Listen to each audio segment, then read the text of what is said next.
So I was thinking I might as well do my second level of favorite movies, numbers 11 to 20. It just hit me that I should do that. So let's go. All right. Should we do it in backwards order again? Does that make sense? Now that I've done. Yeah, let's do it in backwards order. Okay. Number 20 all time favorite movie. And like I said, I made this list 10 years ago and I haven't updated it, but I know nothing I've seen is going to break into the top 20 anyway. So my number 20 is Dead Poet Society. Um, you may have seen it, you may not have seen it. If you've seen it, Carpe Diem. I mean, we remember it from my generation anyway. Um, we love Robin Williams. The movie was just. It's about how desperate you are to be yourself and how desperate it is, how desperate you are, especially when you're a kid or a young person looking out into the world, how bad it can be if somebody tries to, again, spoilers, if somebody tries to dash your dreams. And I don't know, everything about it. I mean, school movies, fall leaves, it just has that, I don't want to say nostalgia thing because there's always fall and there's always school. You're just not in it anymore, but it has that feeling of home, homecoming, just how it's supposed to be when you were young. And I liked the movie when I was young. I mean, I think my valedictorian actually quoted it in from high school in her speech. So, yeah, I'm going to be brief this time. So, my number 19 favorite movie is Tombstone. I think I mentioned it before. But, yeah, I love Tombstone. It's my favorite musical. It's my favorite Western. I have watched a lot of Westerns. My mom and my uncle and stuff, they used to talk about Westerns all the time. My mom was a big Roy Rogers fan. Um, when I watched Westerns, I ended up liking, more of the spaghetti Western type movies. But it just so happened that Tombstone came out and it ended up being the best one, even though it was this Western just kind of sitting there, you know, at a time when they weren't a thing anymore. They every once in a while somebody would try to do a Western, and there was one that came out almost the same time about Wyatt Earp, that called out Wyatt Earp with Kevin Costner. I don't even know if I watched that one the whole way or whatever. But Tombstone I love. I mean, again, Val Kilmer is my favorite actor, but that cast, I mean, you may notice that I tend to gravitate towards ensemble casts. I don't do it on purpose. I just end up liking that stuff. But that's an incredible ensemble cast. You know, Stephen Lang, Powers Booth, um, Kurt Russell, obviously. I'm forgetting his name. Bill Paxton. I hate that I do this. What's her name? Oh, now I'm forgetting everybody. Great. That's what happens. Billy Bob Thornton has a scene in it. Um, Terry O'Quinn has a scene in it. John Tenney, Dana Delaney. Why can't I remember his name? Sam Elliott. Yay! Yeah, just Jason Priestley's in there. Billy Zane. I mean, Thomas Hayden Church. It's an incredible movie. It's just, and at the time, there's so many of these movies where I saw them in the theater, and at the time I was like, wow.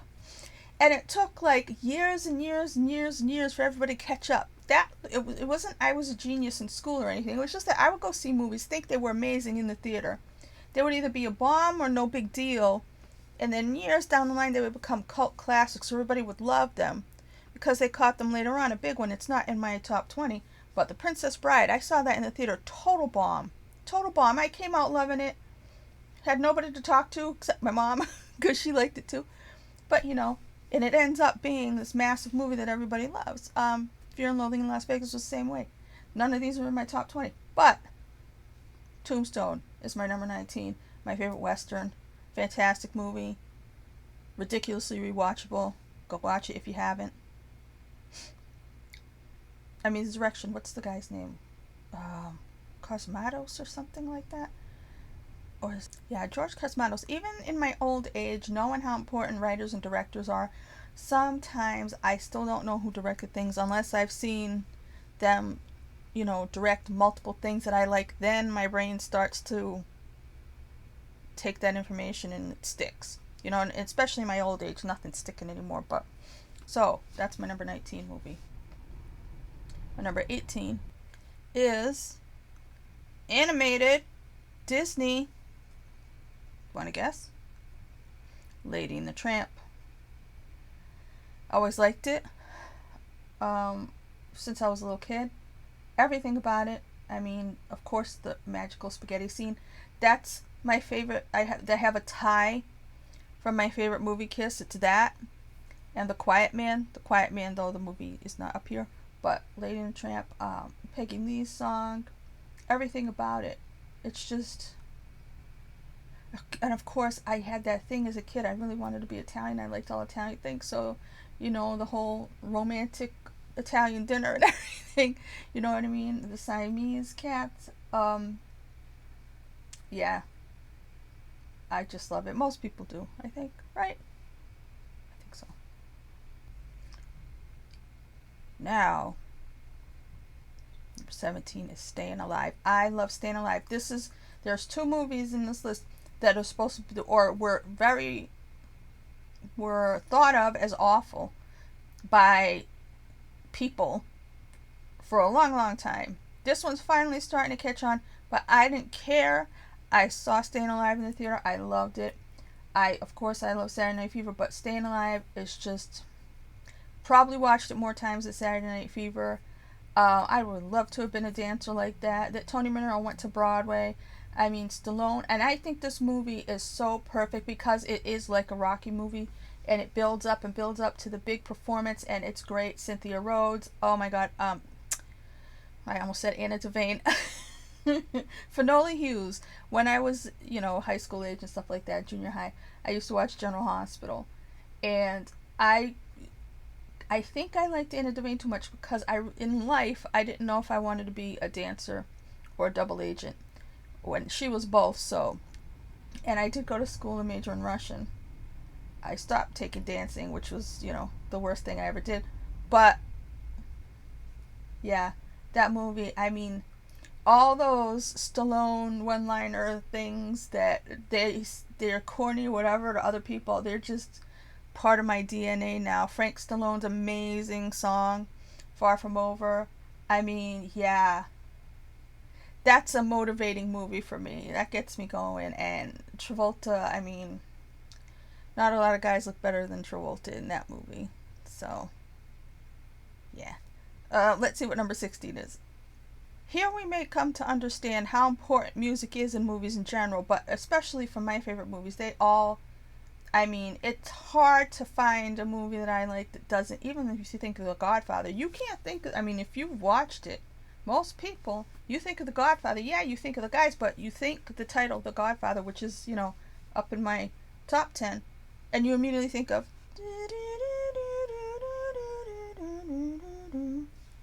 you can't help it.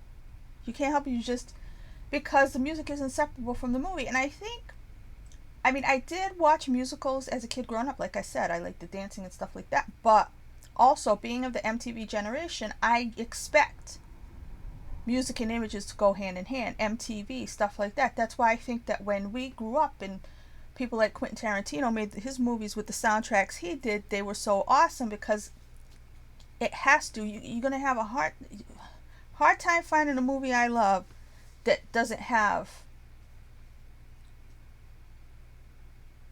real music to it. There's got to be a quiet one somewhere. But you know what I mean? That I like scores that you can't hear, but a lot of the movies I like have hit songs in them.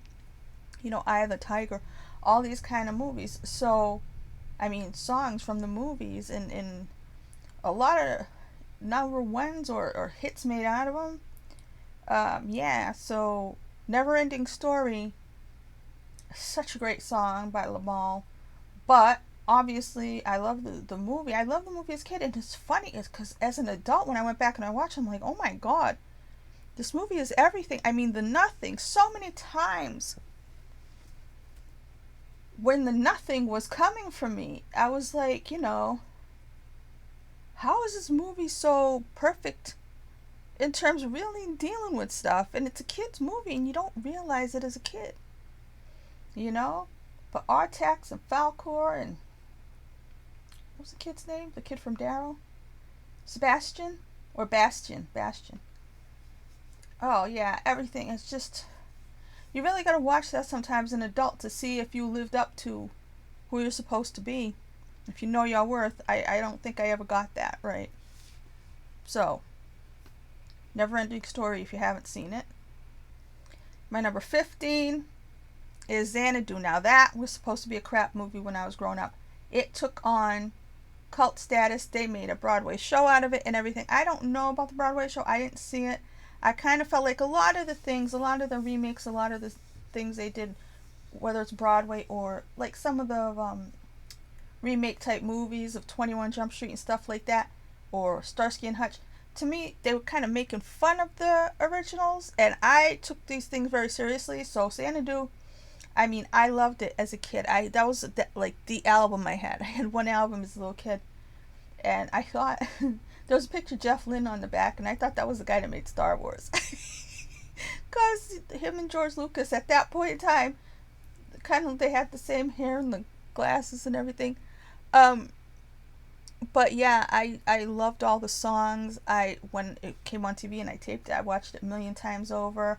I mean, I wanted to be Olivia Newton-John real bad, along with Donna Summer, which thank God It's Friday is somewhere lower down in my list. But yeah, no, Olivia Newton-John, Xanadu is just everything's great. Everything's great about that movie. I know some of it looks poorly made or whatever, but I couldn't care less because I mean, like almost the film texture or something looks a little bit off, but like those scenes, the scene with the old timey people and Fee Waybill and his group, that scene has always been everything to me.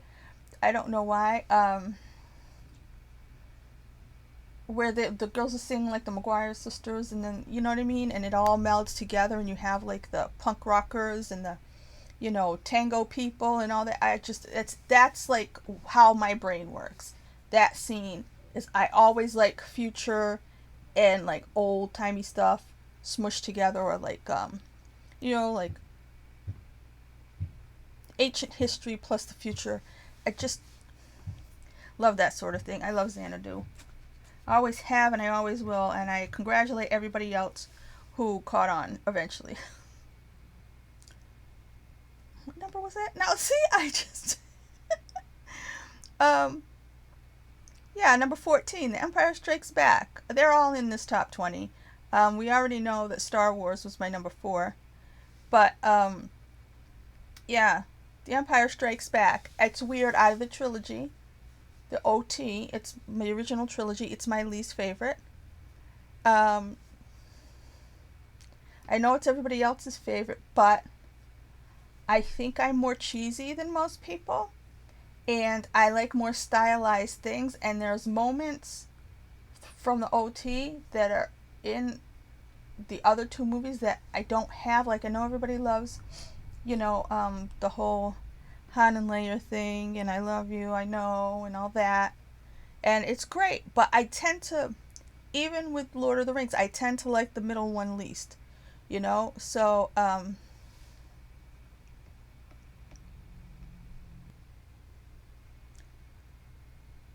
So, yeah, I guess because they were separate too. I mean, out of the probably influenced me the most the Yoda stuff on Dagobah, to tell you the truth, because like I said, that's where I get most of my philosophy from. Yeah, I'm Catholic. Yeah, I looked into all kinds of stuff, but the whole Buddhism angle and Eastern kind of thought, and like I said, I went along with the sorcerers, shaman stuff from the Castaneda books that influenced Lucas in the Force and everything in Jedi business. But yeah, the main big stuff is in the other movies. Which leads me to my number 13 all-time favorite movie, Flash Gordon. Yes, that's right. I like Flash Gordon better than The Empire Strikes Back. Deal with it. Because again, what did I say? I'm cheesier than other people. And let me tell you about the cheese in that movie. I love it so much. I was just watching somebody else do a reaction to it.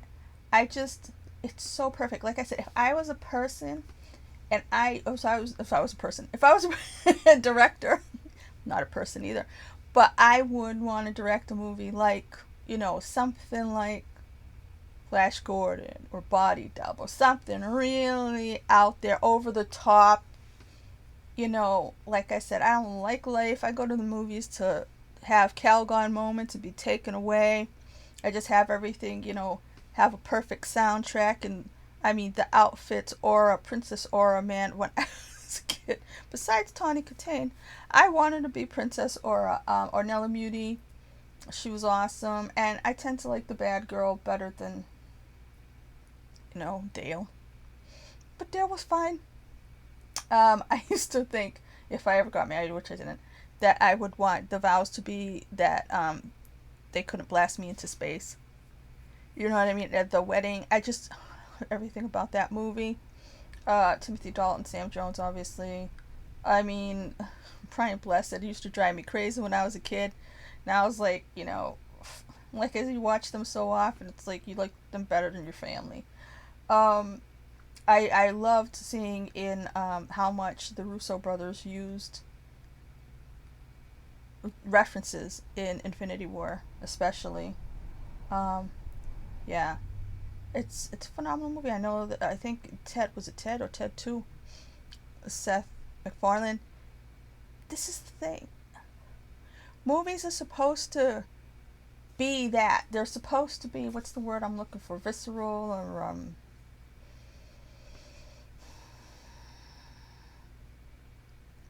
supposed to fill up your senses, right? It's supposed to be that. You're not supposed to sit there and intellectualize and think, well, some people do that. A lot of people think the best movies are actually the best scripts. I'm like, then why don't you read it? You know what I mean? To me, I want to watch it. I want to taste it. I want to hear it. You know what I mean? I want it to be shiny. You have enough clues to guess what my number 12 is, because I've mentioned a movie and I already told you in another video what my number 11 is. So number 12 is Return of the Jedi. Now, why I love the Vader, Luke Skywalker throne room stuff so much. Flames. It's just that that's just it, the culmination of everything. And I really enjoyed the Ewoks. As a kid, I loved the Ewoks so much, and I didn't care. I grew up and I said, you know what, I still love the Ewoks. I don't give a shit if I'm not supposed to anymore. Yeah, I mean, everything was amazing. I loved the celebration at the end. I loved dancing Ewoks. I mean, yeah, it was so much sleeker. There was some shady acting. They seemed out of it a couple times, in the 80s, how people were. But, Salacious Crumb, I mean, come on. I love that stuff. Yeah. The cheese factor was elevated. The throne room stuff. I mean, just in my mind, I'm picturing Luke and Vader in the elevator when the door opens. That always gets me. It's like, you know what I mean? Like, oh my God. Like, I don't know what's going to happen. Like, oh no. How many times have I watched it? 200? Who knows? But yeah. So my number 11. And by the way, when I saw Return Jedi in the theater all those years ago, that was the one time that I really saw the theater go crazy clapping. Right? When you threw the Emperor down the thing. I've seen clapping in the weirdest places, but yeah. Theater experience used to be great. And so my number 11, I already told you. And the other one is The Dark Knight. Now, I like Christopher Nolan a lot. I like those movies a lot.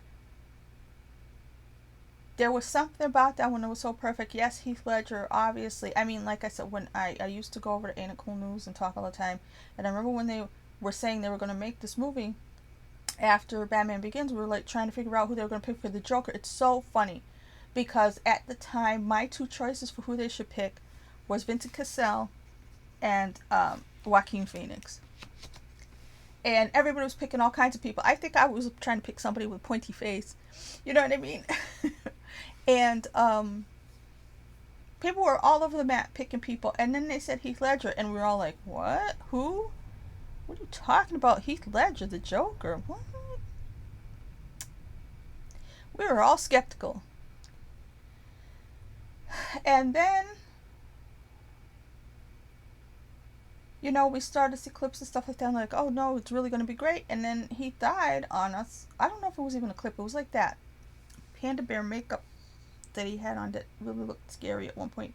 And there was a picture of it. And it reminded me of the Crow. And that bothered me. But then, I don't even know if there's the clips and stuff. But when he died, I remember how bad that was. I remember that day really vividly. Because we had just come in the house and turned the news on. It was like breaking news. And my mom loved Heath Ledger too, because we loved Brokeback Mountain. So yeah, it was bad. It was a bad day. Very bad day. But then when we eventually saw the movie, her performance was incredible. And it was obviously he won the Oscar, deserved it. You know.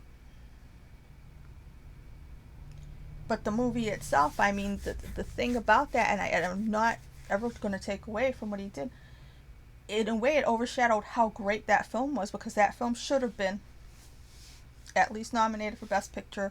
It wasn't. It was that, and I think Wall-E, that made the Academy switch to, at one point, 10 and change the system of how they voted, and then they screwed it up again by making the preferential voting, whatever. The point was, that movie was fantastic, was not nominated for Best Picture, and it changed Oscars forever, because they knew they screwed up. Aaron Eckhart was another favorite actor of mine, and he was awesome as Two-Face. I mean, Eric Roberts was in there.